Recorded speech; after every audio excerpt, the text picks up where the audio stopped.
to the Fourth and Long Fantasy Football Show. Hey everybody, welcome to the Fourth and Long Fantasy Football Show. My name's Justin. Episode 57 today. Week 8 is come and gone, and we're on to Week 9.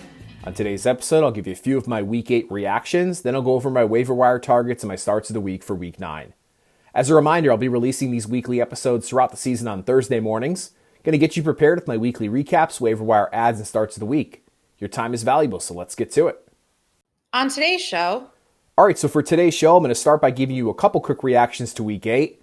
There's a lot to cover here, guys. Lots of news this week. The first being Derrick Henry's injury. Oh, what a blow, right? I just talked about Derrick Henry on our episode 2 weeks ago. A foot injury is going to sideline Derrick Henry for the next 6 to 10 weeks, essentially ending his fantasy football season. It was quite a surprise, too, right? Henry got injured, then he came back into the game to finish Week 8. And then Monday, news broke that the injury now requires surgery.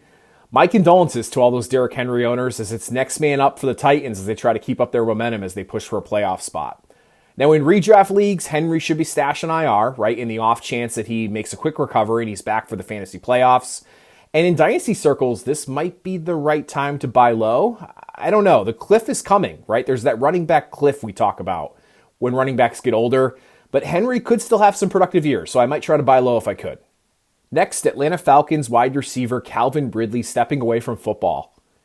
Now, news broke Sunday morning that Ridley was a surprise inactive for personal reasons once again. And then as the games kicked off, Ridley actually posted on Twitter that he was stepping away from football to focus on his mental health. Now listen, it goes without saying, right, that someone's mental health is far more important than any level of athletic success, the fame, the fortune, and the pressure that comes from that success. And Ridley's doing the right thing, right? You feel for the guy. I don't know how long he'll be out. Only Calvin Ridley knows that. He's a hold right now in fantasy in the event he gets better, in a better position over the next number of weeks. But from an immediate fantasy perspective, this obviously elevates Kyle Pitts and Cordell Patterson to the moon.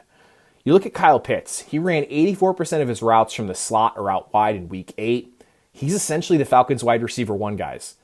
Pitts is a locked and loaded top 5 tight end rest of the season with the upside to be the highest scoring tight end any week. And then Cordell Patterson continues to be the all-purpose dynamo that he's been all season. And with Ridley stepping away, he has to be treated that way for the foreseeable future. Next, Patrick Mahomes' rocky season. I was all but convinced that Patrick Mahomes would bounce back in a big way against the Giants on Monday Night Football, but it didn't happen. You watch that first drive of the game and he marched down the field, then he throws a pick in the end zone.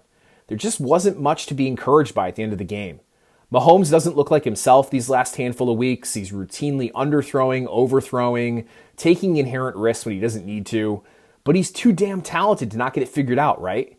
The schedule, however, does not ease up for the Chiefs over the next number of weeks, but Mahomes has way too much talent to not return to his elite quarterback one ways in the near future. If I'm a quarterback-needy team, I might try to buy low on Mahomes as his upside is unlike any other quarterback in fantasy football. And I'm going to throw in a fourth story this week, given the amount of news there was. And news broke Wednesday morning that Michael Thomas, Saints wide receiver, is going to be out for the rest of the season. Those who were stashing Michael Thomas on their IR with the hope that he would return this season can safely drop the wideout. He had a setback in his ankle injury. He's not going to be returning this season. And it's fair to question if we've seen Michael Thomas' last snap as a Saint. It's possible, right? His career outlook is certainly murky at the moment.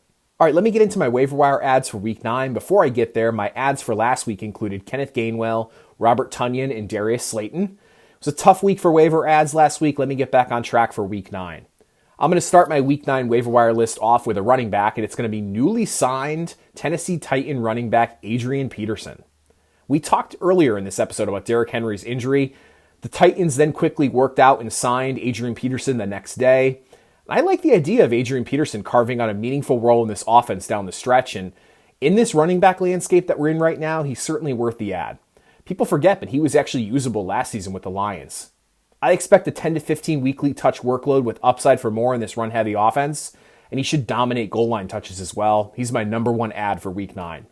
Next, I'm going to go with another running back, and it's going to be Philadelphia Eagles running back Jordan Howard. Now, last week I had Howard's running mate Kenneth Gainwell on this list, thinking he'd seize the running back 1 role in this Philly offense. But Gainwell then proceeded to be 3rd on the depth chart this past Sunday. I was scratching my head on that one. Now, the popular call here will be to go get Boston Scott, who performed very well in Week 9. But while others zig, I'm going to zag. Shout out to Corey, my brother, on that saying. Sanders remains on IR, and Howard was the goal line guy. I'm going to take a shot on the guy who could score again in Week 9. Go grab Jordan Howard.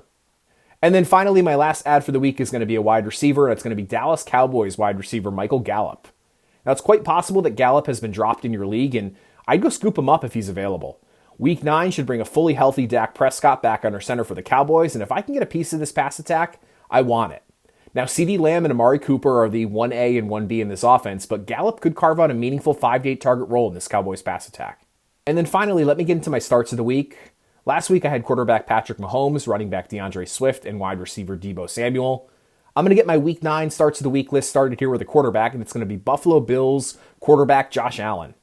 There's really not much to say here, guys, right? Allen gets the downright putrid Jacksonville defense in Week 9. He has the ability to blow up this week, and I think all Bills skill players should benefit from that. I'm starting Josh Allen as the quarterback 1 in Week 9. Next, I'm going to go with a running back, and it's going to be Los Angeles Chargers running back Austin Ekeler. Now, Eckler's been as advertised for fantasy managers this season. In Week 8, he totaled over 120 yards and remains an elite option in PPR leagues. He actually had 10 targets this past week. Week 9 brings a matchup against the Eagles, who have routinely been gashed by opposing running backs. I expect another top 5 performance from Austin Ekeler this week. And then finally, my last start of the week is going to be Pittsburgh Steelers wide receiver Deontay Johnson. Pittsburgh's number 1 wideout has been a steady contributor this season. Deontay Johnson is a target monster. He's seeing double-digit targets in all but 1 game this season. And Week 9 brings a matchup against the Bears' leaky secondary. I'm starting Deontay Johnson in the top 10 this week with top 5 upside. So that'll do it. Please remember to comment and like on this video on YouTube, subscribe to the channel. Find us on Apple Podcasts, Google Podcasts, and Spotify. This has been the 4th and Long Fantasy Football Show. Good luck in Week 9, everybody. See you next week. Royalty-free music courtesy of Ben Sound. The views and opinions expressed on today's episode are that of the 4th and Long Fantasy Football Show. Remember to like and subscribe.